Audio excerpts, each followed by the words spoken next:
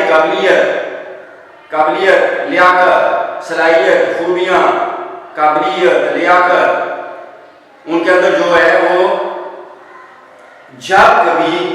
اس علاقے کی خدمت کریں، اپنے علاقے کے لیے جدوجہد کریں، تو اس میں ان کا بنیادی مقصد جو ہونا چاہیے ملکی ترقی ہونا چاہیے۔ پہلے ملکی ترقی، اس کے بعد علاقے کی ترقی۔ ایسا نہ ہو کہ وہ اپنے خطے کے لیے جدوجہد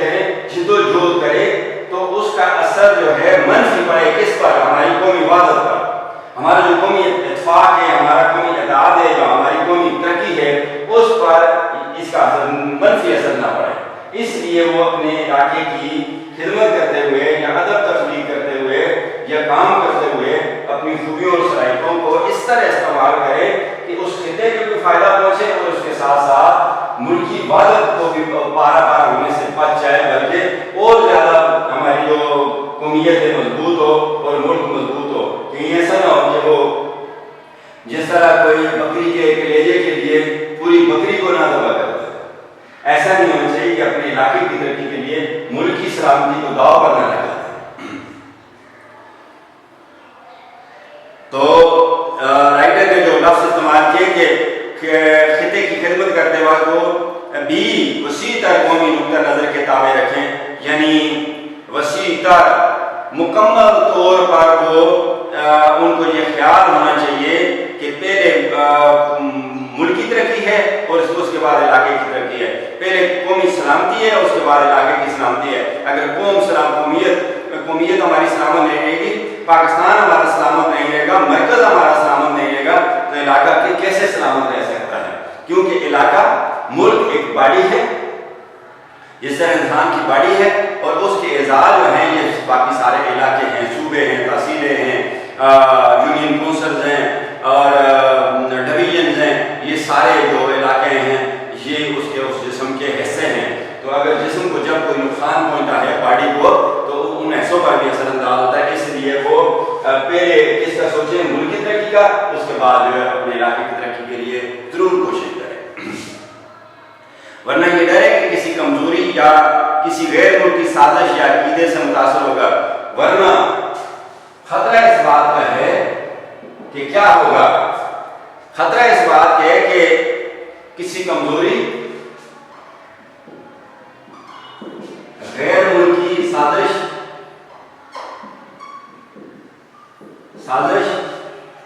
اور یا عقیدے سے متاثر ہو کر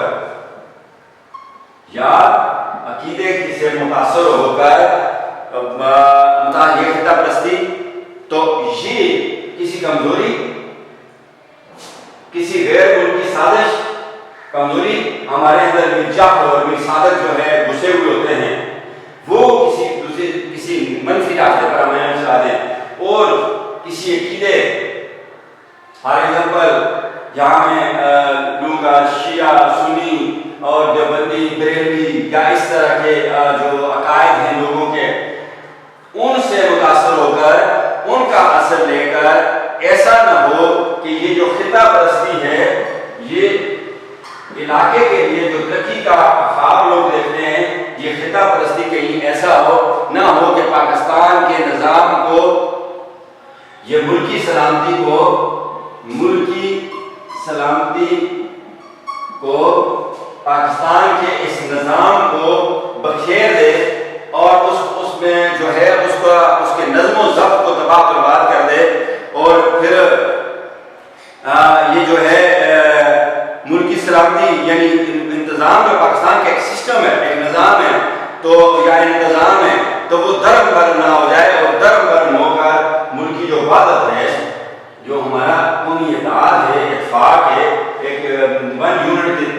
کی طرح ہم رہ رہے ہیں، یک جان دو کالم ہم، تو اس مٹھی کی طرح ہم رہ رہے ہیں، مٹھی کی طرح پورا علاقہ گلگت بلتستان، کراچی، سندھ، پنجاب اور یہ ہے کے پی کے اور بلوچستان، یہ ساری مٹھی کی طرح جو ہے ہم رہ رہے ہیں۔ کہیں ایسا نہ ہو کہ یہ خطہ پرستی جو ہے تو یہ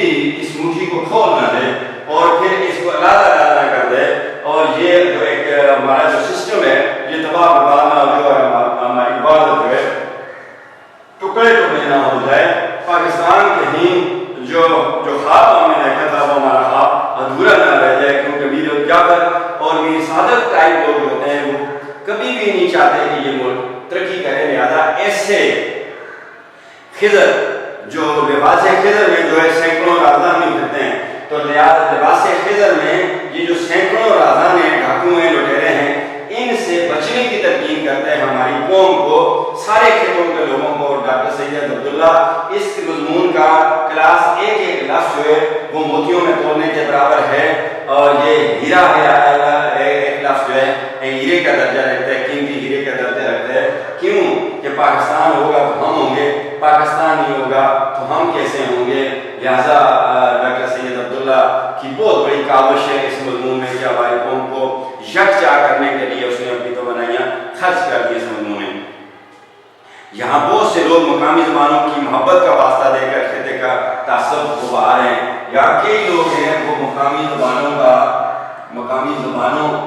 کا واسطہ دیتے ہیں لوگوں کو کہ بھائی جمع ہو جاؤ، تم پشتون ہو،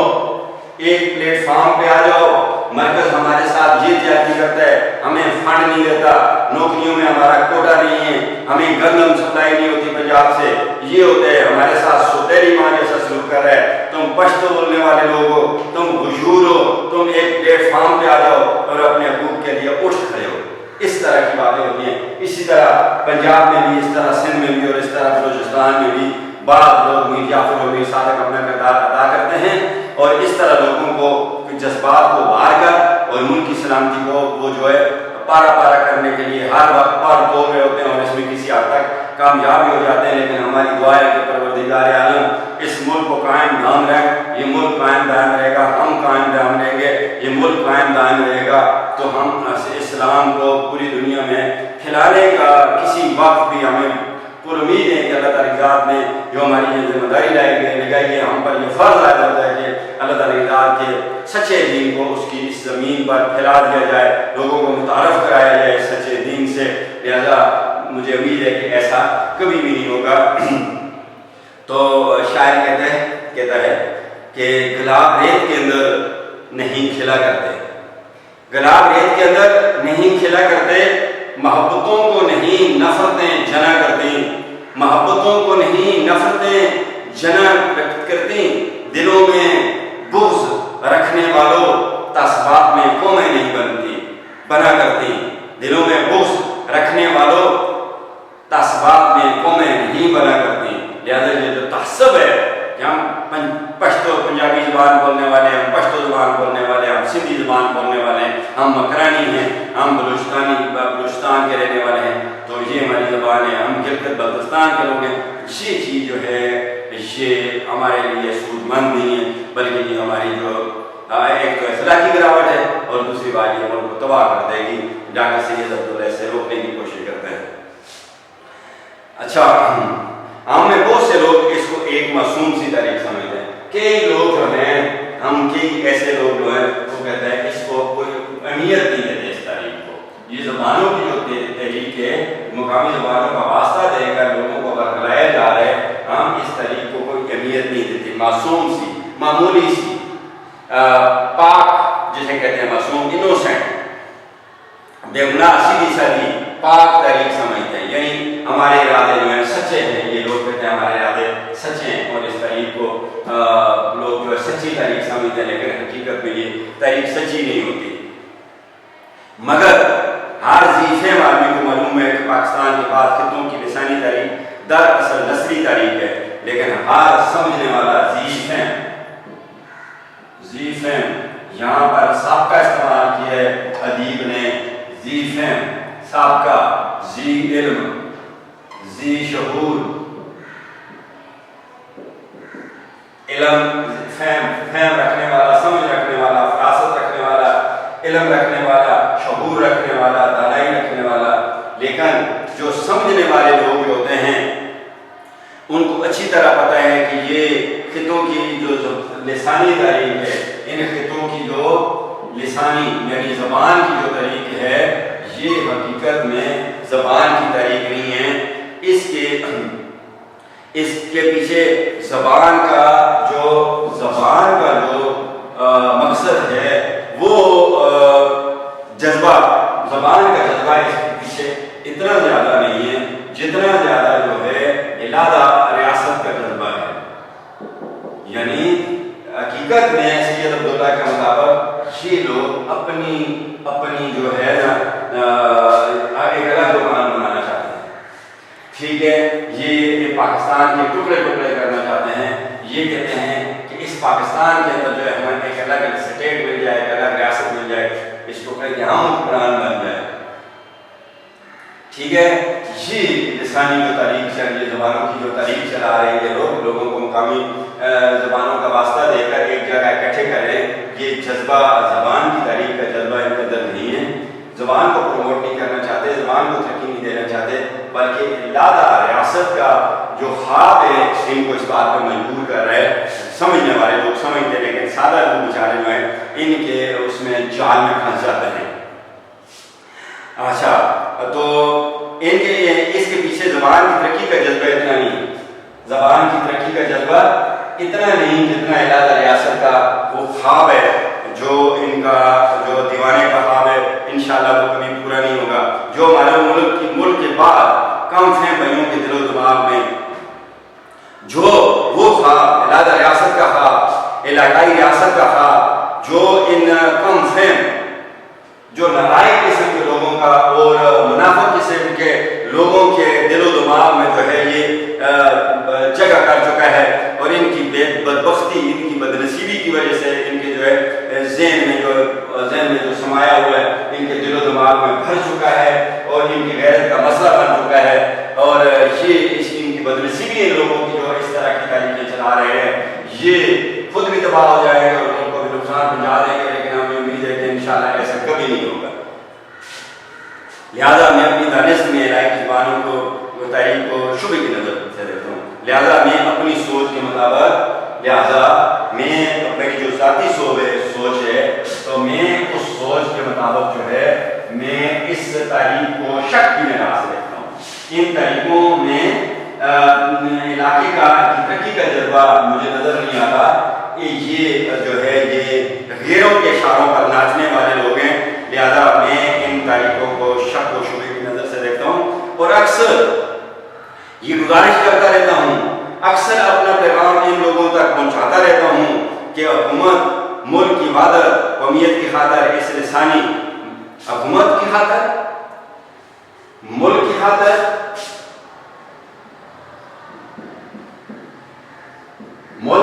حکومت ملک کی وحدت قومیت کی خاطر اس لسانی تعصب کو پھیلنے سے روکے. تو میں اکثر حکومت سے درخواست کرتا رہتا ہوں کہ ملک اور ملک کی وحدت, ملک کے اطاعت اور قومیت کی خاطر, ملک کے اطاعت اور پاکستانی قومیت کی خاطر ان تحریکوں کو دبا دے, ان تحریکوں کو ختم کرنے کی کوشش کرے. کیونکہ یہ سلگتی ہوئی آگ جو ابھی سلگ رہی ہے کہیں یہ بڑھ نہ اٹھے, اس لیے حکومت جو ہے ہوش کی ناخن لے اور ان تحریکوں پر نظر رکھے اور ان تحریکوں کو پھیلنے نہ دے. ورنہ جو قومیت کی جو وحدت ہے, جو اتحاد ہے قومیت کا, یک جان دو کالوں میں یہ مٹھی کھلنے کا اندیشہ ہے پیدا ہو جائے گا. اور جب یہ مٹھی کھل جائے گی تو پھر حکومت کے پاس کی بات نہیں ہے کہ ان کو اکٹھا کرنا. اس لیے اس لسانی تعصب کو, یہ زبانوں کو جو تعصب ہے اس کو پھیلنے سے روکے, یعنی اس تحریک کا کلا کما کر دے, اس کو جڑ سے اکھاڑ کر پھینک دے اس تحریک کو. تب جا کر جو ہے پاکستان کے اندر جو ہے امن آ سکتا ہے, اس ملک کے اندر امن آ سکتا ہے. اور مقامی زبانوں کی ترقی کے ہر منصوبے اور مقامی زبانوں کی ترقی کے جتنے بھی منصوبے ہیں, مقامی زبانوں کی ترقی کے جتنے بھی منصوبوں پر ملک کے اندر کام ہو رہا ہے, اس کو اس کے پس پردہ مارکات کا اجازہ لے لے. تو ان منصوبوں کے جو مقامی زبانوں کے جو منصوبے ہیں, حقیقت اصل میں تو یہ منصوبے ہیں, لیکن اس کے پیچھے جو کھیل کھیلا جا رہا ہے, اس پردے کے پیچھے, یعنی حقیقت میں ان منصوبہ بظاہر کچھ اور نظر آ رہا ہے اور اندر سے کچھ اور نظر آ رہا ہے. لہذا یہ جو اس کے اصل واقعات ہیں، جو ان کا اصل مقصد ہے ان لوگوں کا، اس کو جو ہے ان پر نظر رکھتی رہے، ان کا جائزہ لیتی رہے، ان کو چیک کرتی رہے کہ کہیں ایسا نہ ہو کہ آپ خواب خرگوش کے مزے لیتے ہیں اور وہ ٹکڑوں ٹکڑوں میں تقسیم ہو جائے. ایسی بات نہیں ہے، ایسی بات حکومت کو نہیں کرنی چاہیے. حکومت کو ان پر نظر رکھنی چاہیے. اور یہ جو چھوٹی چھوٹی جماعتیں بنتی ہیں، لسانی جماعتیں، اور دیکھیں قومی مہاجر موومنٹ، یہ ایک لسانی جماعت تھی، یہ ایک گروہی جماعت تھی ملکی. اس کی سے آپ ذرا اس کے جو نام سے کس کی بو آ رہی ہے، تحسب کی بو آ رہی ہے. اس طرح کی پارٹیاں جو ہے، جو فوٹو اسٹیٹ پارٹیاں ہیں، تو ان فوٹو اسٹیٹ پارٹیوں پر حکومت کو نظر رکھنی چاہیے تاکہ پاکستان محفوظ ہے. نیکسٹ پیراگراف پہ آتے ہیں کلاس. میں پاکستان میں لاقائیت کا اس لیے میں مخالف ہوں. اگلا جو پیراگراف ہے اس میں سر سید احمد کہتے ہیں کہ میں پاکستان میں علاقے کی ترقی کا، علاقیت کا اس لیے بھی مخالف ہوں کہ جب پاکستان بن رہا تھا کہ پاکستان کے قیام کے وقت اس علاقائیت کا کوئی سوال نہ تھا. پاکستان جب بنا تھا تو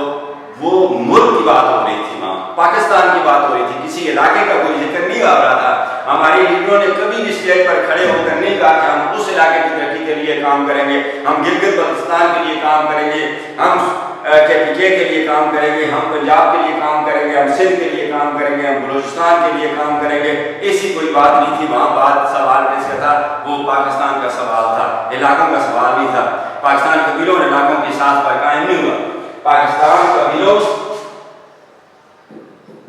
اور پلس علاقوں کی بنیاد پر قائم نہیں ہوا. ٹھیک ہے، یہ قبیلے اور علاقے پاکستان کیسے ہیں، ان کی بنیاد پر پاکستان قائم نہیں ہوا. وہ تو اس تاریخی حقیقت پر قائم ہوا کہ مسلمانوں نے ہندوستان کو صرف پٹھان، پنجابی، سندھی، بنگالی یا بلوچ کی حیثیت سے نہیں، بلکہ مجموعی طور پر اپنی تہذیبی وحدت، مشترکہ روایات اور دین و مذہب کو برقرار اور محفوظ رکھنے. پاکستان اس لیے قائم ہوا ہے، پاکستان سندھی، بلوچی، پٹھان، پنجابی کے نام پر قائم نہیں ہوا. پاکستان جو ہے کس لیے قائم ہوا ہے؟ پہلا نقطہ نظر یہ ہے کہ اس پلیٹ فارم سے ہم اپنے دین کو پوری دنیا میں پھیلا سکیں، یہ پاکستان اسلام کی تجربہ گاہ ہو. اور دوسری بات یہ ہے کہ ہم اپنی تہذیبی عبادت جو ہمارا اطاعت ہے، جس طرح ہمارے بزرگ جو ہے یکجان دو کالم ایک مٹھی کی طرح زندگی گزارتے رہے، وہ ہماری تہذیبی عبادت ہے. مشترکہ روایات، جو ہمارے بزرگوں کی جو روایتیں ہیں، زندگی گزارنے کے جو طور طریقے ہیں ہمارے ساروں کے ایک جیسے، علیحدہ علیحدہ نہیں، ان کو قائم رکھنا، تہذیبی عبادت کو قائم کر رکھنا. اور اس کے علاوہ دین و مذہب کو برقرار و محفوظ رکھنا. اس کے علاوہ ہم نے اپنے دین کی حفاظت کے لیے اس خطے کو حاصل کیا ہے، اپنی مشترکہ روایات کو ہمیشہ قائم رکھنے کے لیے حاصل کیا ہے، اور اپنی تہذیبی عبادت کو پارا ہونے سے بچانے کے لیے پاکستان کو حاصل کیا اور 5 لاکھ لوگوں کی قربانی دی ہے. اور پھر اپنے دین کے تحت ہم نے یہاں پر اس ہمارا جو سچا دین ہے اس کا نظام یہاں پر نافذ کر کے عوام کو انصاف فراہم کرنا ہے، اور ایک مثالی مملکت کا وجود لا کر دنیا کو بتانا ہے کہ یہ نہ سمجھ کہ مجھے ضرورت ہے، سوال نہیں، فقط یہ ہے کہ تجھے لاجواب کر دوں گا. اور لوگوں کو بتانا ہے، دنیا کو بتانا ہے کہ اسلامی ملک ایسے ہوتے ہیں، انصاف ایسے ہوتا ہے اور ترقی ایسے ہوتی ہے. دنیا کو بتا دینے کے لیے ہم نے جو ہے پاکستان کی علیحدہ ریاست کا قیام جو ہے وہ ممکن بنایا گیا ہے اپنی جانوں کا نذرانہ دے کر. اسی طرح قیام پاکستان کے وقت اور قیام پاکستان کے وقت جو ہے کلاس پنجابی، پشتو، سندھی وغیرہ کے تحفظ کا کوئی سوال نہیں تھا. اس وقت سندھی، پنجابی، بلوچی یا پشتون کا کوئی سوال نہیں تھا، پشتو زبان کا کوئی سوال نہیں تھا. کوئی سوال نہیں تھا کہ ہم نے ان کا تحفظ کرنا ہے، ان زبانوں کا تحفظ کرنا ہے، بلکہ سارا سوال یہ تھا کہ مشترکہ ہندوستان میں مسلمانوں نے ہند کی تہذیبی زبان کو سخت خطرہ ہے، اس کو بچایا جائے. بلکہ سوال یہ تھا ان زبانوں کا کہ بچاؤ کے ان کے تحفظ کا کوئی خیال نہیں تھا، ان کو پروموٹ کرنے کا کوئی خیال نہیں تھا، ان کو رائج کرنے کا پاکستان کے اندر کوئی خیال نہیں تھا، بلکہ مشترکہ جو ہندوستان تھا اس کے اندر مسلمانوں کی جو زبان ہے ان کی وجہ سے بنی جسے اردو کہتے ہیں اس کے بچاؤ کا خیال تھا۔ اس لیے ہم نے ایک فیکٹر یہ بھی تھا کہ جو ہماری مسلمانان ہند کے مسلمانوں کی جو تہذیبی زبان ہے جسے اردو کہتے ہیں اس کو سخت خطرہ تھا، کیونکہ انگریزی زبان وہاں پر رائج ہو چکی تھی، اس کے علاوہ ہندی زبان مدرسوں میں رائج ہو چکی تھی، اس لیے اس کو خطرہ تھا، اس لیے ہم نے پاکستان حاصل کیا۔ یہاں پنجابی، پشتو، سندھی، بلوچی، مکرانی کا کوئی سوال کلاس نہیں تھا۔ آپ فرسٹ ایئر کے اسٹوڈنٹ ہیں، آپ کو اچھی طرح پتہ ہے کہ ہمیں ایک ہو کر رہنا ہے، ہمیں نیک ہو کر رہنا ہے، ہمیں ایک ہو کر رہنا ہے اور ایک مٹھی کی طرح رہنا ہے، اور دنیا کو بتا دینا ہے کہ کوئی بھی سازش ہمارے نام پر جو ہے کوئی سازش یہاں کامیاب نہیں ہو سکتی۔ ہم سمجھنے والے لوگ ہیں، ہم دیکھنے والے لوگ ہیں، ہماری آنکھیں سامنے بھی اور ہماری آنکھیں بیک پہ بھی ہیں، ہم ہر چیز کو دیکھتے ہیں، ہم اچھے کو بھی جانتے ہیں، ہم برے کو بھی جانتے ہیں، ہم اپنے دوست کو بھی جانتے ہیں، ہم اپنے دشمن کو بھی جانتے ہیں۔ لہذا پاکستان 1947 سے بنا آج تک ترقی کرتا جا رہا ہے، ایٹامک پاور ہے، کلاس میزائل ٹیکنالوجی میں پاکستان ہندوستان سے زیادہ مضبوط ہے۔ پاکستان کی ایئر فورس دنیا کی مانی ہوئی فورس ہے، اور پاکستان کی آرمی دنیا کی 7ویں بڑی آرمی ہے اور مانی ہوئی آرمی ہے، مانی ہوئی فوج ہے۔ اور اس کے علاوہ سب سے بڑی بات یہ ہے کہ یہ عوام جو ہے اس فوج سے بھی زیادہ طاقتور ہے، کیونکہ یہ عوام اس فوج کے پیچھے کھڑی ہوئی ہے، نہ صرف پیچھے کھڑی ہوئی ہے بلکہ وقت جب آئے گا تو انشاءاللہ یہ عوام اس فوج سے بھی آگے ہوگی ملک کے دفاع کے لیے۔ یہاں کسی قسم کا میر جعفر اور میر صادق کبھی بھی کامیاب نہیں ہوں گے، اور ان کا جو خواب ہے وہ خواب ہی رہے گا، اور اس خواب کو اپنے ساتھ ہی جا کر لے کر دنیا سے چلے جائیں گے یہ لوگ، اور پاکستان اسی طرح قائم و دائم رہے گا۔ نیکسٹ پیراگراف میں ڈاکٹر سید عبداللہ کہتے ہیں کہ میں پاکستان کی سب اقوام کا مدعا، تعریف کرنے والا، اعتراف کرنے والا، ماننے والا و معترف ہوں۔ میں پاکستان کی تمام قومیں جو ہیں وہ میرے لیے قابل احترام ہیں۔ اسی طرح پاکستان کی ہر زبان کی ترقی کا میں چاہتا ہوں کہ پاکستان کی ہر زبان ترقی کرے۔ میں ہر قوم کی عزت کرتا ہوں، اور میری سوچ یہ ہے کہ پاکستان کی مختلف علاقوں کی جو زبانیں ہیں ہر زبان جو ترقی کرے، لیکن اس کے پس پردہ عقائد جو لوگوں جو پس پردہ عقائد ہیں وہ نہ ترقی کرے، جو اس کے پیچھے چھپی سوچ ہے، جو حقیقت میں ان کی سوچ ہے وہ سوچ پروان نہ چڑھے، لیکن زبانیں ضرور پروان چڑھے۔ ہر زبان کی ترقی کا خام چاہنے والا ہوں، اور ہر زبان کے فروغ کے لیے اور ہر زبان کی ترقی کے لیے کوشش بھی کرتا رہتا ہوں۔ اس کے ساتھ ہی آج کا لیکچر